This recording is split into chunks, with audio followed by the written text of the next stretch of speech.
Bulletstorm was a first-person shooter developed in Unreal Engine 3 and released for the Xbox 360, PlayStation 3 and PC in 2011. The development was a collaboration between People Can Fly and Epic Games, and the game was published by EA. People Can Fly was most well known at the time for the Painkiller series, and was offered the opportunity to show their development chops after porting in the original Gears of War to PC, and helping Epic Games with the additional development on Gears of War 2, before later on going on to develop Gears of War Judgment. Bulletstorm set out to differentiate itself from most other shooters on the market which, at the time, and I guess it's still the case now, tended to be gritty war shooters by being colourful, crass, and in a lot of ways quite arcadey. Is putting a high score for creative kills into something that's supposed to be a mainstream shooter a good idea? Personally, I think it is. Definitely. Unless you look at the sales figures. Yeah, despite being critically very well received, it failed to turn a profit, or even make enough money to cover development costs. But why didn't it sell well, you ask? I don't know, but I'm going to do my damn best to explain why it should have. Bulletstorm lacks a truly interesting story, and to be honest, the story that is there is more story than it really needs, well for my taste anyway. It's the 26th century, and there's a confederation that runs the universe. You get to play the role of Grayson Hunt, a jackass who does the dirty work for Mr. Star General Serrano, who is a much bigger jackass. He gets you to kill a reporter who has been reporting on the civilian deaths you and your team of course, except you didn't know he was a reporter. You thought he was a criminal because good old General is a lying prick. Grayson realizes how much of a jackass he is and decides to stop being a jackass, only to be an even bigger jackass 10 years later, and a drunk one at that. Being a drunk idiot, Grayson Hunt decides to attack Serrano's ship for revenge. Of course it doesn't work out, and you end up crashing on a planet called Stygia? Thankfully, because gravity's a bitch, Serrano's ship also crashes on the planet, and so you gotta bring the noise to his face. It's dumb, it's stupid, and unfortunately, more often than not takes itself more seriously than the tone of the actual gameplay really suits. There isn't really any character progression or anything like that, with the only real semi-interesting character being Ishii, a man damaged in your ship's crash and then turned into a cyborg in order to save his life. He has a bit of a good cop, bad cop thing going, but because of his new computer-powered Gulliver. All in all, I didn't really care much about the story, or the characters, which is normally something I need in order to make it through a game. I mean, what's the point of playing if I don't really care what's happening?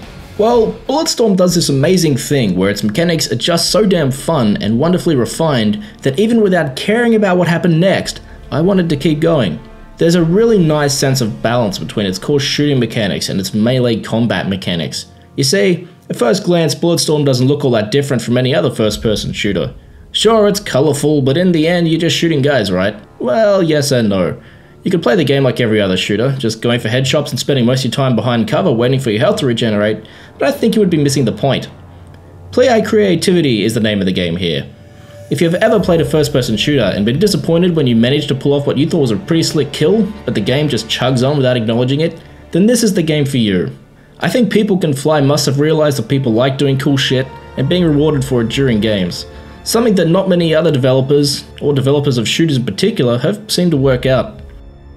Not only does Bulletstorm have a great arsenal of first-person shooter staples like your pistols and shotguns and assault rifles, but you also get access to much more creative weapons such as a sniper rifle that allows you to control the bullet once it's left the barrel of the gun, and a weapon known as the flail gun, which is essentially a gun that shoots 2 grenades that are attached by a chain and is the very definition of gun porn.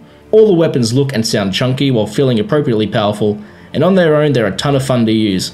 However, it's when they're used in tandem with the game's other major mechanics that the gunplay really shines. Not content with the straightforward shooting found in most modern shooters, People Can Fly decided to implement a system that they'd like to call the skill shot system. While in most modern shooters, skill pretty much just implies who can come out of hiding first and shoot a guy in the head, Bulletstorm considers skill to be killing someone in the most creative and over-the-top way possible. This sort of creative thinking requires that the player has a working brain, which is no doubt why the game sold so poorly.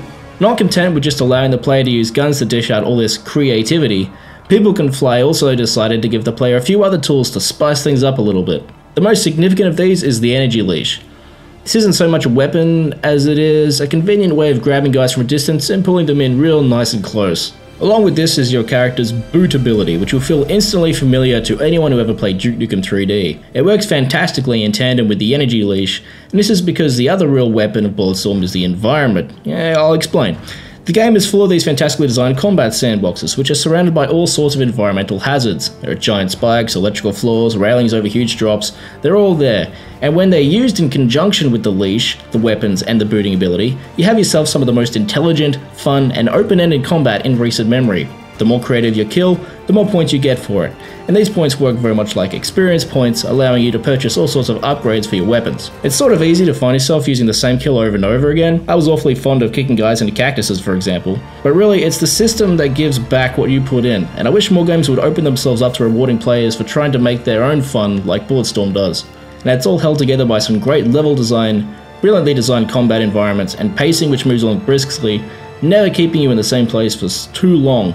In a word, Bulletstorm plays sublime. Speaking of sublime, that's also a fair description of the game's visuals.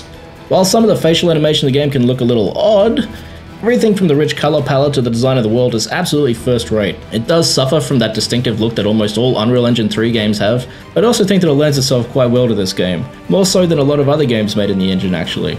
Much like Asura's Wrath, Bulletstorm takes advantage of the engine's ability to handle scale in fantastic ways, especially when it comes to boss fights and set pieces. These engagements always come across as exciting visually, even if mechanically they tend to be simplistic turret sequences.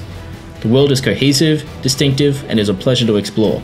Likewise, the voice acting is all well done, although the dialogue is going to be a bit contentious, as a lot of it's rather juvenile and stupid. It didn't personally bother me. I actually laughed at how stupid some of it was, not because I thought it was bad, but because I found it genuinely entertaining. It was a bit like listening to mature adults trying to do their best impressions of the kids you find playing Call of Duty on Xbox Live, but without all the racism and homophobia. The music was composed by two individuals whose names I'm not even going to attempt to pronounce. It is serviceable, but it's not really anything extraordinary. I do enjoy the game's main theme, but a lot of the music just comes across as generic with a lot of choirs, strings, and cheesy rock guitar, which are all elements that seem to find their way into the soundtracks of most modern games. The game's unique setting of a desolate holiday destination could have been open to some rather creative mixes of more upbeat music with the darker undercurrents of despair or loss, and I think this would have gelled better with the gameplay as well, but as it stands, it feels a bit like a missed opportunity. As much as I loved Bulletstorm, I did have a few issues with it. Nothing particularly game-breaking, more just little annoyances that took me out of the experience from time to time. I think the most obvious issue with the game is its tone. The story itself is told in a somewhat serious fashion with some rather dark themes, and it sort of flies in the face of the over-the-top and comical combat. It's a really strange juxtaposition that I'm not entirely sure was deliberate, and I personally feel that the game doesn't work on that level.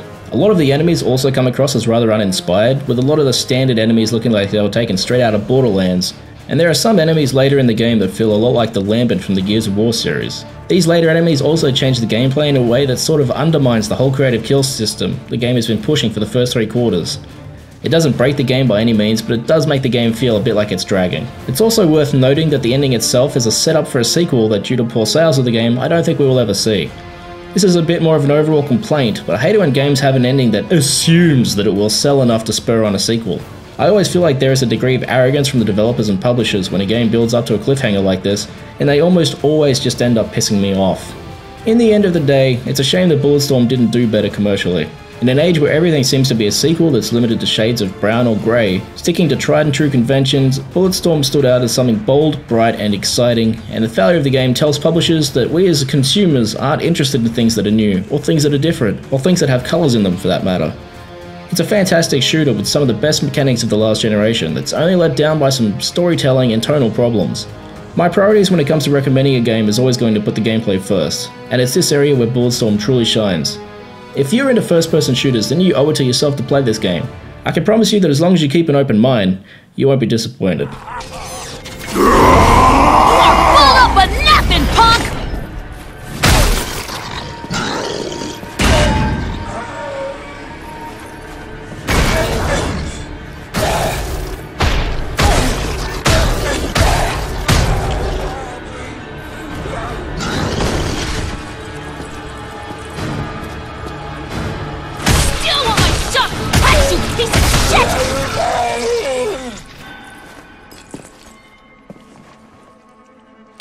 Hope it was worth the wait.